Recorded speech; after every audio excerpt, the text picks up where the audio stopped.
that you often feel disgust and repulsion with touch, and that comes sometimes from other people, but it's definitely with me. Not all of the time, but I sense more often than you want to say. And there's like an understanding there for me of like, this isn't all about me and I'm part of it.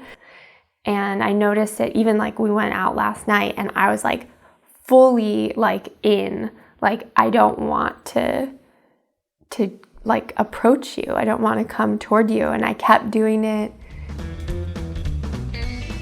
I'm going to touch you just enough that you can show me if you want this, or it's like you're still completely in charge.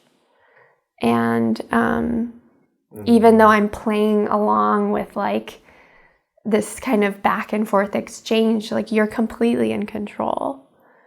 And a lot of that is like how painful it is to be rejected. Yeah. And another part of that is like how much, my own kind of inquiry of like, how much do I need? Because I'm at that level of like just absolute need, like starvation of touch, like I'll still live. I want more touch and I don't know what to do. Yeah, and I want more touch and I don't know what to do. Hey everybody, it's Derek Hart. Now Emily wants more touching, and she said that Jed is repulsed by touching. So do you think this is true? That he's really repulsed by touching? There is a full conversation about what is really happening here that Emily and Jed have not yet had. So in this video series, we're going to complete that conversation.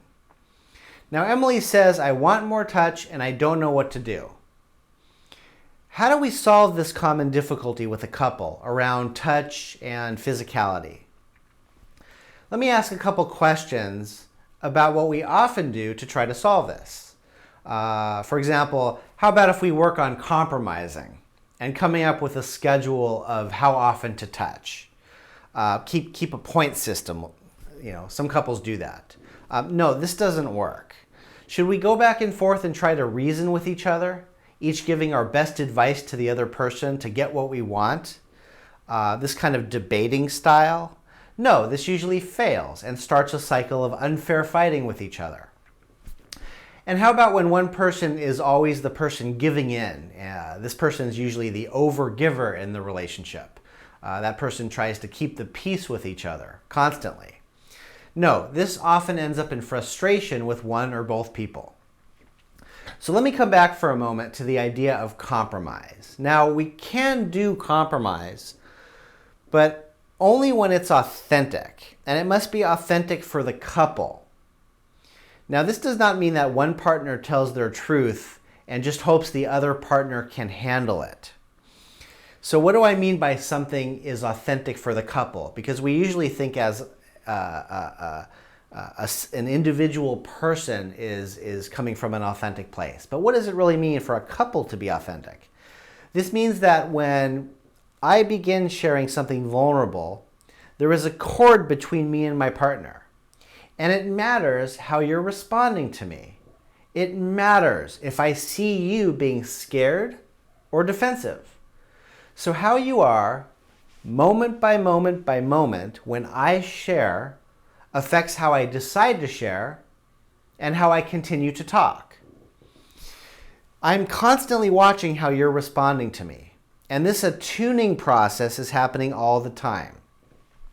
Now, even if I've done some personal healing work, for example, I've learned how to have better boundaries, or I've learned how to be less defensive and not take things personally. These are great things to learn on your own, for sure.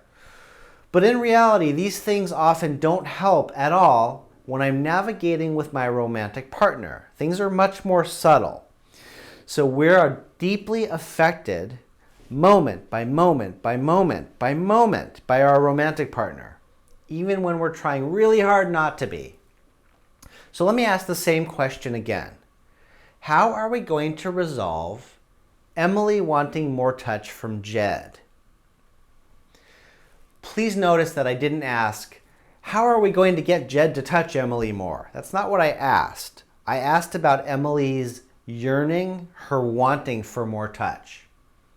So what we're going to do is have Emily share more slowly about her frustrations, her fears, and some of her hurts around this, and her sense of helplessness about wanting more touch. She has absolutely no idea what to do next. I'm going to help guide Emily away from making justifications about why she should not need this. Justifications such as how it must be a lot of responsibility and pressure for Jed, or how her needs might be too much and trying to figure out what enough touch would be for her. For a while now, Emily has believed that she is too needy and she compares herself to Jed all the time. But what is going on for Jed around touching and his response to Emily, we don't know yet because there has not been enough slowing down for this communication to happen. Since Emily does not know how to have this need met with Jed, she continues to search for other ways inside herself to make it all okay. But it is not. It will eventually catch up to them. It could take a year or a decade, but this will turn into resentment and will harm their safety with each other. It's a really common story. And because the clarity of communication is not happening, Jed doesn't yet know all the information about what she's going through. And he has not yet had the opportunity to explain what he's going through. So I'm going to help them slow down enough to have the necessary conversation for them to understand each other. Only then, when they can see each other's emotional struggle, can they solve this problem. So when a couple does not clearly know the emotional struggle underneath a topic, especially a topic as important as physical touch, they cannot truly solve the problem. So a couple must care authentically to understand each other. Solving problems from that place is possible, more likely, and much more realistic. If you were able to say authentically, like, I want this,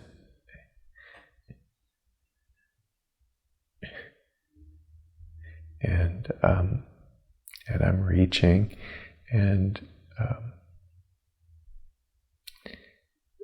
yeah, if I don't get it, like I'm not taking this elsewhere, or I'm not like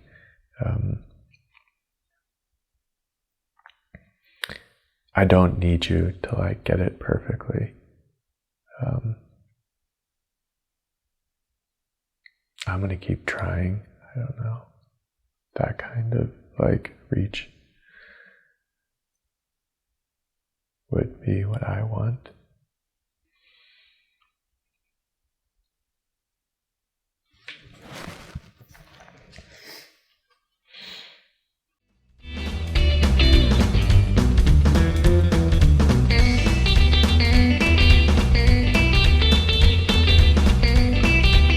Thanks for watching the video, and if you answer the question at the end with your partner, I'd love to know if it was meaningful for you and if it created some kind of new conversation.